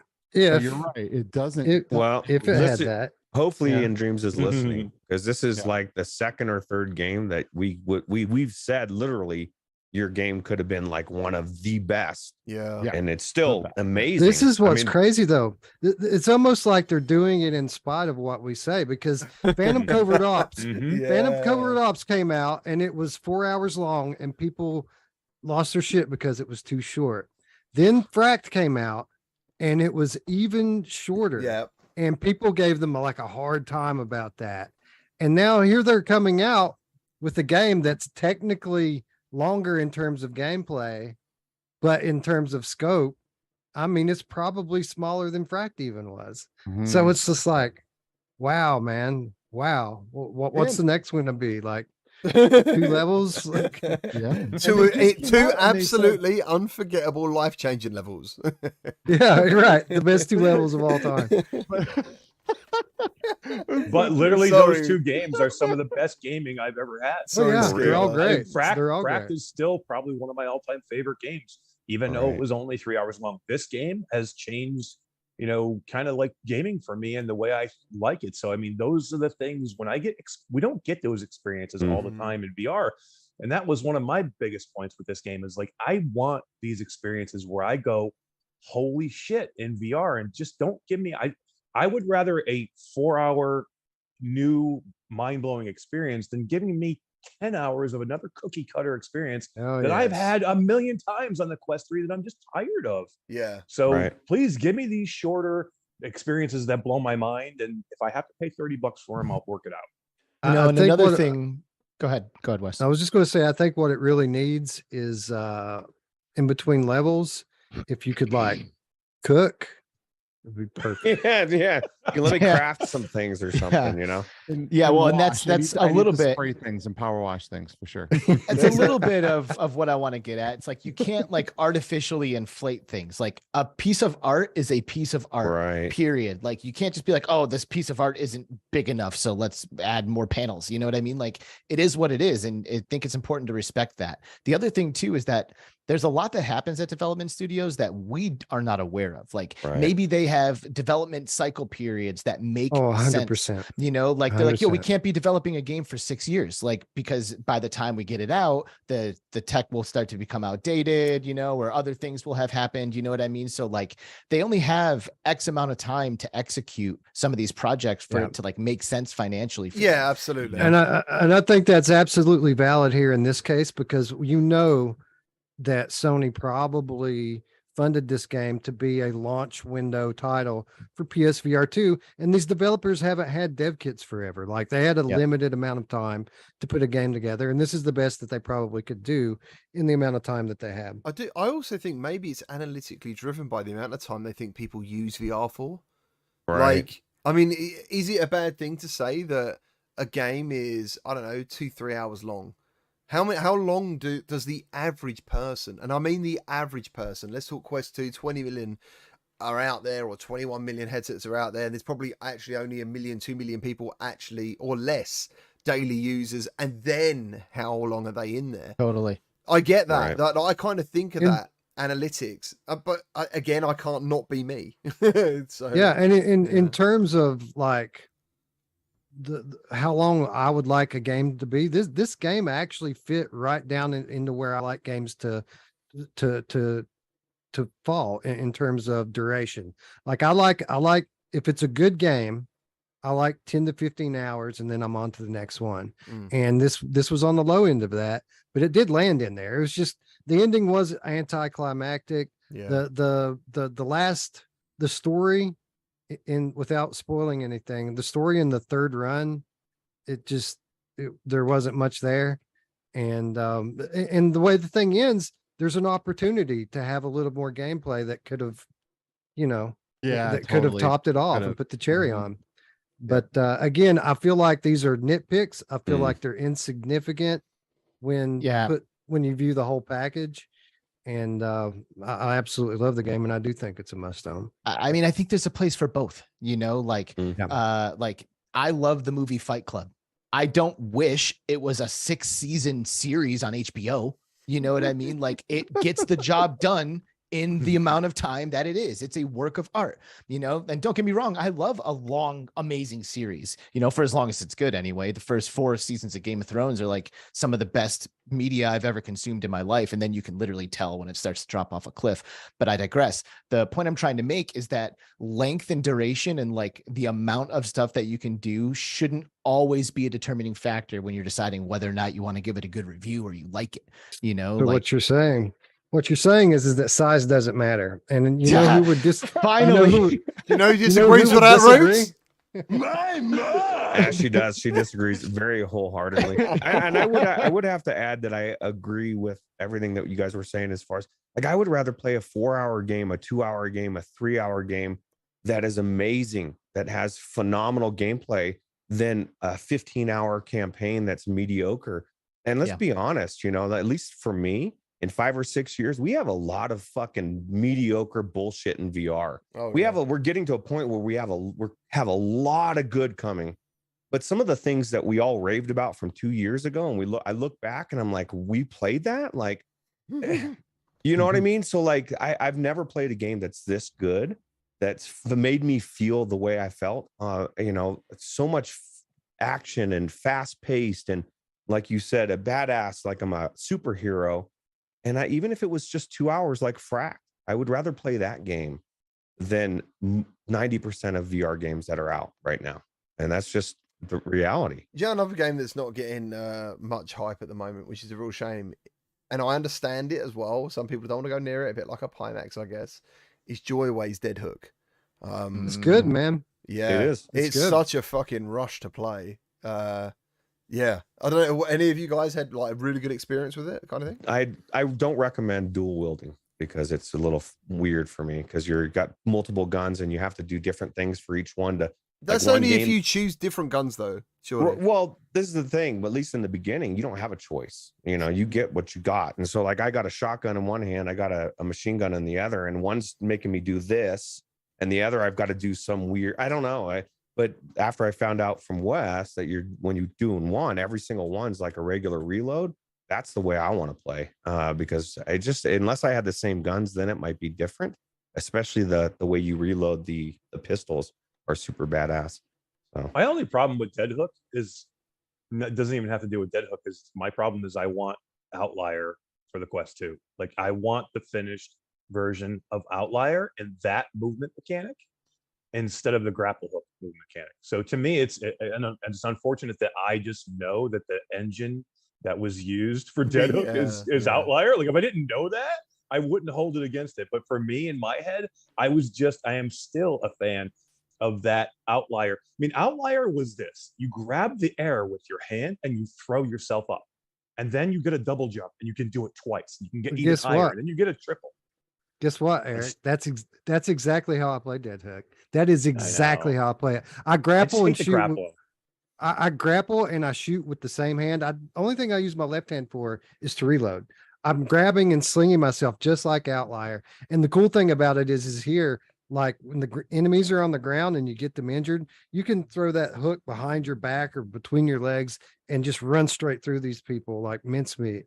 And it's really, really, I enjoyed it. It's a lot better than I expected it to be. Oh, majorly better. I just want to thank everyone in the chat for all your support, for being here. There's a key. Thank you. Keys flying in the chat. There was keys earlier as well. Thank you. Yo, I need that key. Someone dropped a key earlier, and I just want to say thank you all for being here. Thank you. Hell yeah. Yeah, I think I saw Mickey Bear drop a Fisherman's Tail key earlier. Yeah, He dropped a whole bunch of keys. Thank you, man. Thank you. I think Midnight Gamist is just dropped a Dead Hook key in the chats. Oh damn! Yeah, Sweet. he dropped a Dead Hook. Sweet. I'm so sad. I have this game loaded up and haven't had time to play it yet. And again, It's good. I think Yeah. listening to this again, I think we're playing differently because one of my best setups was a shotgun. So I used 2 guns with both hooks, and I kept wondering why in the game it was saying you can press X to release your chains or your hooks, and I was thinking I constantly release my hooks. I never swing. I'm literally bang bang grabbing Yeah. every different Yeah. angle. That's what I do. Until I realized, if you hold the button, you can swing, and I never did that. But my favorite thing is literally like, I think it was, is there like a grenade launcher or a rocket launcher? Yeah, I the would- rocket launcher. Yeah, so I'd rocket them, I think, to do like a splash damage. And then I'd do the shotgun. And then obviously you got the thing like Doom Eternal where if they're flashing a certain color and you hook them, you then like basically headbutt them or whatever to get health back, which can be increased via a perk. And it was, I loved, like, honestly, I think it's really cool. I think it's a really cool game. Like, if you're looking for something, and when it comes to Synapse, because I did have the demo, I basically avoided playing Synapse until the day before my review, which could have been a curse. But I was like, right, I've got the whole day. I've got my G Fuel. I'm just gonna fucking go balls to the wall. I've got like 48 hours to try and smash this game. And obviously things did go in my favor to get the review done. But if I don't know how I would have felt about the two. I don't want to compare the two because one offers a very high quality experience, but short. And I'm not really sure where Dead Hook goes. I didn't actually finish Dead Hook. I didn't either. At the time. I made about so, 75%. I made about 75% through the run. Yeah. But I don't know it if it gets really offers significantly- a drive though to keep going. Like if you and me are both walks away from it now, so I don't know. Yeah. I mean, it gets significantly more difficult toward the end. When they take your choice away The bosses from are the hard next, as well. yeah, the next room that you get into, you don't know what you're walking into. That makes a significant impact on the difficulty level, or at least it did for me. Yeah. Yeah, that's but yeah, if no one's talking about Dead Hook and they're looking for something on their quest, which is a real high energy rush of a game, I think Dead Hook's a good choice. Yeah, $20. Yeah. Not bad. Yeah, it's just interesting talking about Joyway. Certain people I know, I'm like, have you played that game by Joyway? They're like, fucking Joyway. Joyway. That's Masher. Yeah. I love to hate Joyway. I think they're a really good studio. I just think they're a little schizophrenic. Like they don't ever want to finish anything. Like, I mean, this seems like the closest thing they've got to a completed game in a long time. It's like they probably already have 15 other games in the works that we don't even know about yet. You know, they'll No, probably you know about them. Stacks out there, Red Flowers Yeah. is out there. Red Flowers, I'm Yep. really interested in because Yeah, how's it's, that game doing? Is it out? Is it not out? they're in early access on App Lab. So it's out, but it's not out. So Stack's about to release, which I haven't really paid as much attention to that one because It looks it's fun. competitive multiplayer, which isn't really my main thing. But Right. Red Flowers is like it's like a Ghost Runner clone, which I love.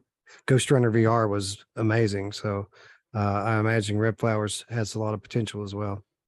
Roots. So far I'm sorry, is Dead Hook Joyway's best title. Yes. Against is really good too, though. I was gonna say is Against really is- good. Mhm. Yeah. The problem with Against is they still haven't released it anywhere where most people can play it. Yeah, I Like it's know. not on the Quest too. Like why is It's it on Quest? Pico. It's on Pico. It's not on No. Quest. No, Oh, it's crazy. that must have been some money then. Yeah, for sure. It's Fair weird. play. Yeah, Against it was really good. That was one of my favorite actual like Good. VR music experiences. Actually, I That was a think it's really just cool game. okay, personally. Like it I didn't loved blow it. me away, to be honest. Yeah, It's fun, but there's like I like have no desire to go back and play that game. Yeah, it's not on the Beat Saber level. That's right. And I agree. I agree. I actually am not being sarcastic on that. I see the beauty of Beat Saber. Thanks, Roots. It's good to know To I'm me, not it's just alone like in this it's world. like yeah. To me, it's like anything else with Joyway. It's like like Pistol Whip. Pistol Whip, when it first came out, was kind of shallow. There wasn't a ton to it. And this is basically Pistol Whip, just with more things that you can do besides just shooting. And the problem is Joyway didn't support it, and there's no more levels. There's no more music. I mean, again, think about the Pistol Whip when it released to where it is now. Oh, yeah, Cloud huge difference. Cloudhead. Yeah. They've supported that game. If Joyway was the same way and they supported this game and it was released on the Quest 2, I probably would be one of their it would definitely be their most popular title, right? Guaranteed. So, Roots, we got some comments here, man. You need to get on the button again. We got from Snow Toad. Do you know who else likes to swing? My Yeah, mom. she does. Artful, you know who else likes balls to the wall? Have we said that? My mom. Balls to the wall, man. She gets pissed if it's not balls to the wall. Have we said that? I don't know. We're just making these up. Probably. No, Makes not sense, though. artful. Yeah. Filthy. And we got a $1.99 donation from Sherzod. Hey, dude. He says, do enemies feel like paper? Hellsweeper did. Interesting. Paper. Yeah, I'm not sure. I don't know what that means, but Hellsweeper's sick. Actually, I haven't played the really new good. the new build though. To be honest, like since It's they've added the so- dog, I have not been in there. Get in. Oh, it's very good. So Like it's good. very, very, very, very good. I will play that soon. Yeah, that is so much fun. Except I think we spoke about it maybe last week actually. Like there's been 3 stages of Hellsweeper for me. There was the first alpha where I was like, wow, this game's going to be sick. Then the game's conversion where I was like, wow, this game's not going in the right direction. And then there was this version where I was like, wow, this game's actually sick again. So, Nice. Yeah, Oh, huh. that's pretty much it. Oh, I said it myself. Apparently I'm talking about the balls. Yeah, that sounds about right. How What? dare you? What? But yeah, as he's talking about Dead Hook, I'm assuming about how the enemies feel. They all have different health. They all have different ways to deal with them. So, for example, there's like a bug on the floor, which you need to hook first to tip on its back to give it damage. There's flying ones, which fly on your face. You've got to then, you can't hook, you can't shoot. You have to actually make sure you've got nothing in your hand to pull it off your face. There's actually a lot of thought in the game. And I know it's a roguelike, but I personally found it a little bit boring to look at. Like, the worlds. I found the worlds a bit boring. I like the but- worlds. There wasn't enough of them. Like, Yeah, Right. but yeah. the design of the arenas was pretty cool, but there's a lot of repetition in it. Like you play the same rooms a lot when you're playing through it. Yeah. If they'd done like some sort of procedural generated thing, or even a real roll of the dice of what levels you got, that might have helped. But yeah, it definitely felt very repetitive in that way. Awesome Tatum was it Awesome Tatum? Someone just said they've come back from watching the new Indiana Jones movie. Let us know in the chat what you think of it before we wrap up, because I'm just interested. Can Harrison Ford pull it off? I mean, how old is that guy? He must be 80. Is I don't he know, I heard- 80? Oh my God. Is he really I heard 80? 200 years old. I've heard both things. I've heard it's terrible, and I've heard people say it's like number 2 or number 3 in the list of all. I heard it All was of them. dog shit. Yeah, That's but this is the what- thing. both There's ways. a lot of people out there that'll say that about it. You know who else lets it go both ways? My He's lining them up for himself. I love it. Um, You should have finished it as well, Roots. Oh you yeah. should, Well, she, yeah. Yes, You know who she else does. loves to finish it? Just do it on your own. Oh, my yeah, God. she does. You don't even have Oh. to be live streaming to do this anymore. You can just do it on your own. Love it. Oh man, so much so that I forgot what I was gonna say. I don't know what the hell. Talking the about movie? Indiana Jones. Indiana Jones. Oh Yeah. yeah. No, so I heard that they the CGI, you know, of course in the beginning they showed him as a young Indiana Jones, which is amazing, but it didn't quite match up with his 80-year-old voice. And so a lot of people from the get-go felt like it was kind of disjointed to start. I would kind of lean, at least what I've seen in Hollywood in the last decade, it's probably dog shit, you know, because most things that used to be good come out that are dog shit. So I don't know. You know, I'm just gonna say this. It really pisses me off how little Harrison Ford gives a shit about like the fans and like the stories of the characters that he portrays. You know, like if you ever ask that guy at like a conference or a convention when he's speaking about anything about what he thinks about Star Wars, people just blow you off like right away. Like he does not care about the Has stories this happened to you? that he's in. No, but I've No, seen tons but- of footage. Yeah, And you're right, you're meanwhile, right. meanwhile, there's Luke Skywalker, Mark Hamill, who is like the best dude ever, and like really embraces all of his characters and connects with the fans and understands what it means to them. And it's like that's almost enough for me to just like not even care about Right. what he's in. Yeah, I agree. don't know. You know, sometimes if people are kind of dicks in real life, you kind of, Well, you can you tell. know, it makes it hard to want to watch. You can it. tell which one of them went on to become a movie star, a big movie star, and which one didn't. Right? You can Yep. tell it in their attitude these days. I don't Yeah, that know was if I me can. with- Sorry. Oh, that was me with Bruce Campbell, man. That guy was This such a- story kills me. I love Bruce Campbell. When you told me the story about Bruce Campbell, Yeah, I it was almost so cried sad. because I Never meet- freaking love Bruce Yeah, Campbell. never Who is meet this- your who is heroes, this man, guy? Who is because this guy? from Bruce Evil Campbell Dead, from- Bruce from- Campbell. Oh yeah, yeah, Evil yeah. Dead. Okay. Yeah, Boomstick. I don't know. He was just a diva, man. He was just such a diva, and he was just rude and kind of a gross person, and it kind of bums me out. Like just don't. Sometimes it's better to just like embrace the character and Yeah. forget that it's an actual person. Yeah, they're obviously a very good actor. Yeah. Basically, is because they can make you believe that they are that person on screen. Mhm. That's the sign of Yeah, a good yeah. actor, basically. And then when you Yeah, meet but I them, don't you're give like, a crap about the new Indiana Jones. It's like like Indiana Jones and the quest for my dentures. Like, what the hell are we Yeah. doing? Dude, it's 120 years old. did you Why see are the? we still doing this? Did you see the Because last? they can't make any movie? new movies. Did you see Right. Did you see the last one he did? And I kind of thought he The looked Crystal really. Skull. He looked really old then, and there was that bit where he got in the fridge and survived a nuclear explosion. I was like, Oh my I don't god. know, dude. I mean, even if theoretically it was possible, you shouldn't have fucking did that because it just made it fucking. Oh, it's so bad to watch. That was really bad. He jumped out of a plane and like landed with an inflatable raft in the second movie. So Yeah, but that was so good though. Paul. That was believable. That was like when Unbelievable. that was like when James could really Bond. happen. James Bond used to do crazy stuff, didn't he? Like ridiculous stuff. He was never in danger, really. Never in danger. That's right, Moneypenny. Mickey Burr, I don't know how this guy produces these keys, but Right? mate, like, What the heck? thank you ever so much for doing this to the Hell chat, dude. It's crazy. Mickey Bear is like just one of the sweetest people I've ever met, too. He's just He an really is. amazing dude. So, like, thank you, Mickey. You're the best, man. Yeah, thank you. It's so awesome. It's really cool. As I said, I don't know. He must buy them. Like humble bundles and shit. Yeah, you I like mean- buy like a bundle and get a bunch of keys and just distribute them like this. Yeah. I mean, it's worth it. We're gassing them up hardcore on the show, Drop a key, Yeah. boom, like get a bunch of praise. Maybe I should. Yeah, start but you know dropping what? keys. He's done so much stuff that he doesn't like. I mean, he sent That's Steve true. a Valve Index, and I'd say what I'm had- just teasing, of course. I and love you, dude. No, yeah, but even like I had like one of my base stations die. He was like, I don't really need my base stations anymore. I'll send you my base stations. Wow. He's the That's dude. that- Hey, did you ever Sweetheart. get my B haptics arms? I You never did. I literally confirmed. I got him. Where's my praise? I sent you. I know. Something. I was just about to say that. I just got B haptics, the arms for the B haptics.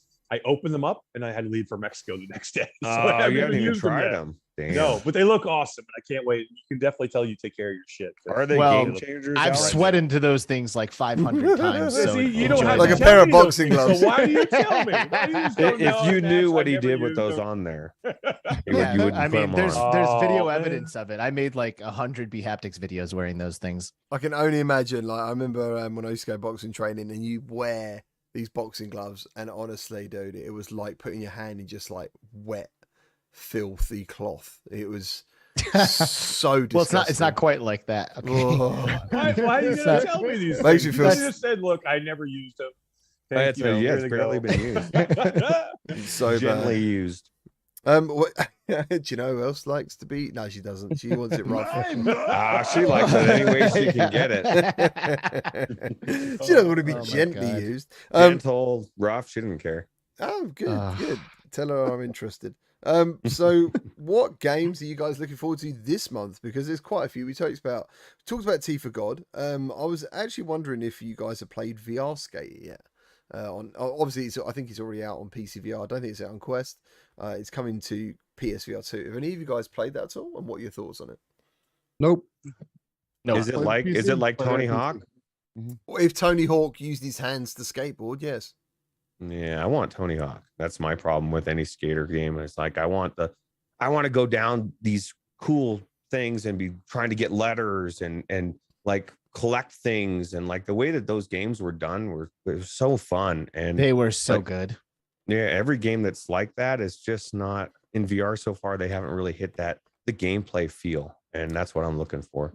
Tony, I haven't played it. I can tell you that I think the gameplay looks cool. I think what it's missing is that kind of name brand element to it. It should have like licensed music in it, like some nice punk music. When you go to the skate shop, there should be recognizable brands and things in there. Like I feel like it seems like a really well done game, but it seems like generic. Like I feel like it's like a proof of concept. Like they should have taken this to the Tony Hawk people and say, look, you should put your name on this and let's make it as great as it can be. But as far as like the gameplay, like people who've played it say it's actually pretty good. I haven't tried it myself, but it looks all right. It feels Yeah. surprisingly cool to play.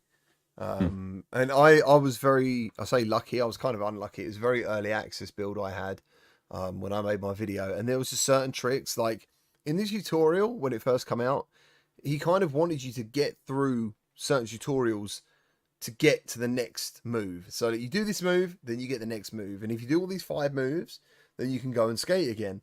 But what would happen is I'm fucking trying to do this move, dude, and it is not working. And I'm messaging him like, dude, I can't do it. He went, really? I can do it fine. And I'm like, yeah, but you fucking developed the game, dude. Like, I'm pretty sure if anyone could do it, you could, and I can't. And you know, I think he took that on board and he carried on. Obviously now he's on PSVR 2 and hopefully he finds an audience. So I guess, yeah, without a name brand, it's down to the community and the press to review it and let people know what they think of it, and hope people pick it up, which would be pretty cool. Oh my god, we got another key. Warplanes. Oh, what a great game. Good game. Warplanes is good. Yeah, that's really cool. I'm ironically looking forward to Galactic Catch. I was just about to say that.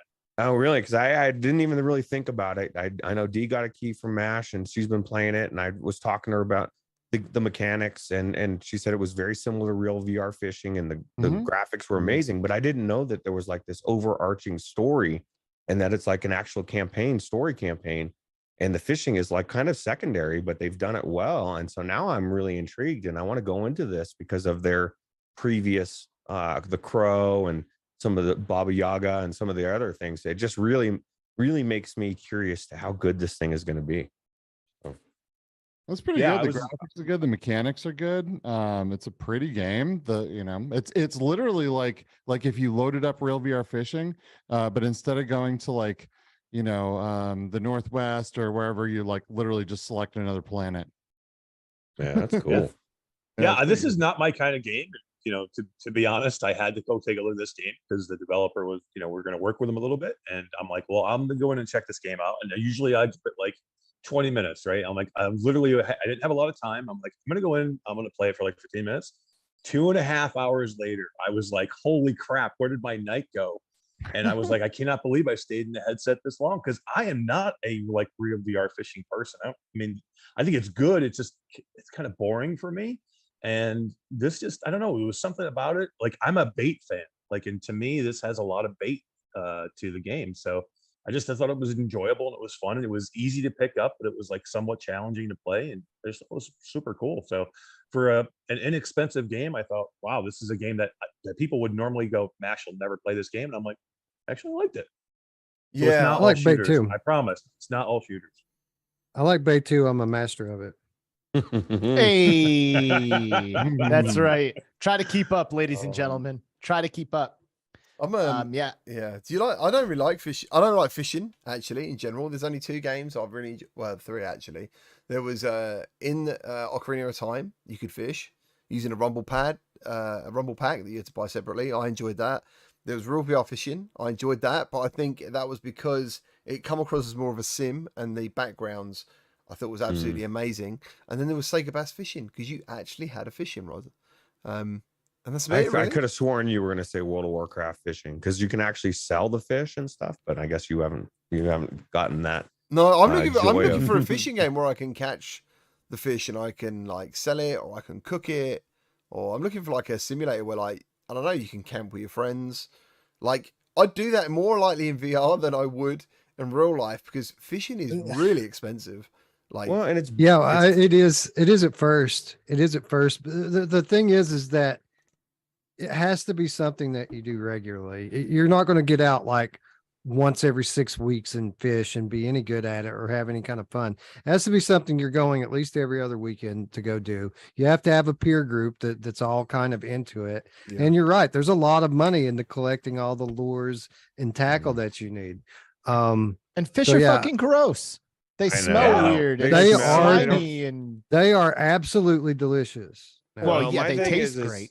I can't stand fishing. And so that's why I would love to go fishing with friends and just sit there and bullshit and let everybody else do all the work that they're doing to throw it back in there and not eat it.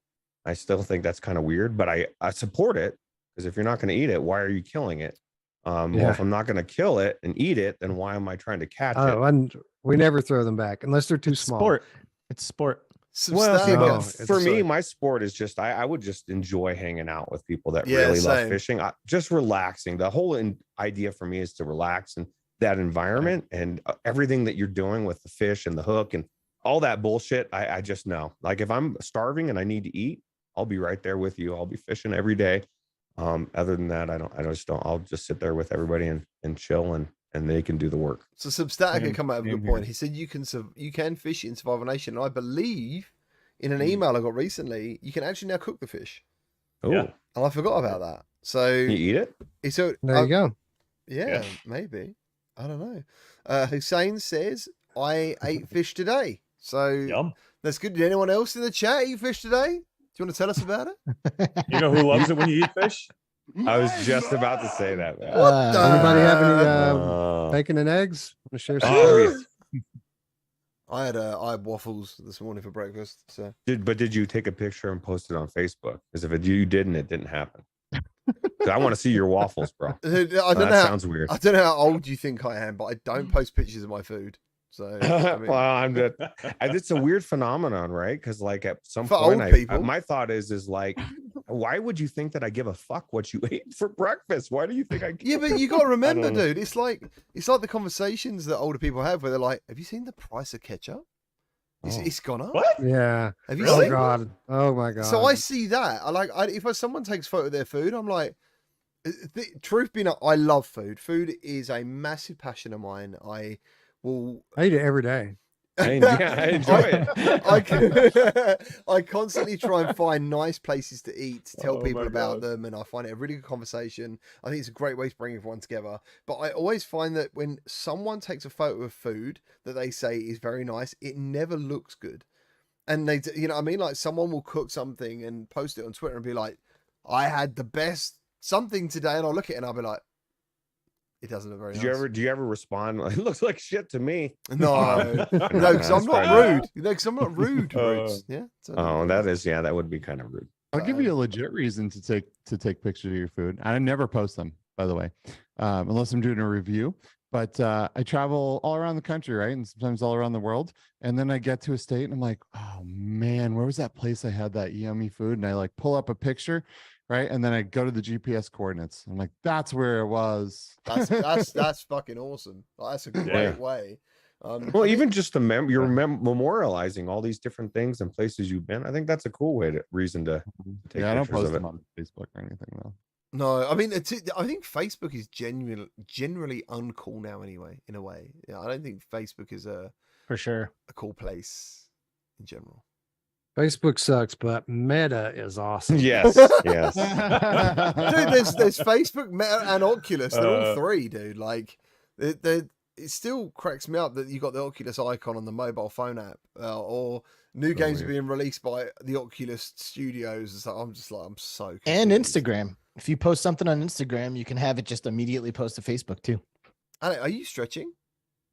Yeah, Oh, just stretching I out the thought you were back. trying a to little find bit like there. a good profile. He was like, I'm like, oh, how do I look? what do you think It of does this? kind of look like he's posing, right? It did look like that, yeah. He was like keeping eye contact. Like, Blue Shut Showing up. off. He's showing off. He's like, God, I'm just feeling myself today, boys. You know who else? ah! Oh yeah, she does. Right. I mean, guys. sometimes I man. thought she needs to stop. Calm down. Oh my goodness. So there we go. I think that is a good place to end this show. I'm glad I added that it was going to be something about not VR during the show, which is good because I think we've covered. I don't know. It did get a bit passionate. I think we've done a 70 30. I think of VR today. I'm not sure. like it. I'd give it a 7.2 out of 10. I'm happy with that. That's a good score. Not long Hell yeah. enough. This podcast just isn't long enough. Content's great, but it's only like If I could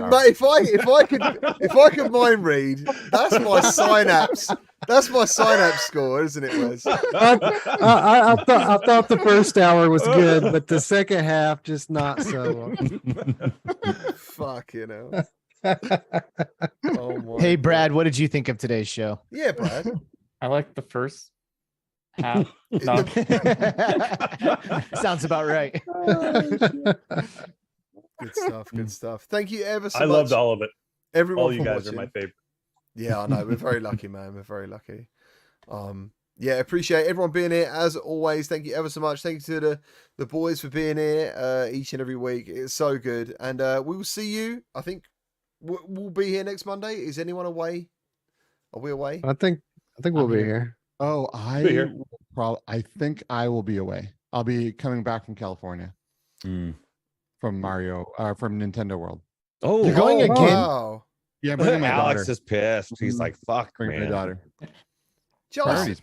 I saw a picture. Why didn't you bring me? You don't. Did you just take me first? I just want Yes. to say, right. You're saying Priorities. about photos of food. I've seen photos of the food from Nintendo World Land, and it looks Yeah. absolutely amazing. So, Yeah, it's Really? cool. is that okay? Like to take photos of that? Probably. I mean, because Yeah. there's a theme in that, right? They like put like fire flowers on them and stuff. It's pretty cool. Yo, it's always different than, okay. like- If you want to take a picture of your fucking plate, do it and love it and don't apologize for it. Yes. Just don't show it on this show. Absolutely. Right, guys, on that bombshell, we will see you all next week. Take care. Have a great week in VR and whatever else you do. Look after yourselves. See you next time. Easy. Later. Bye. Bye, guys.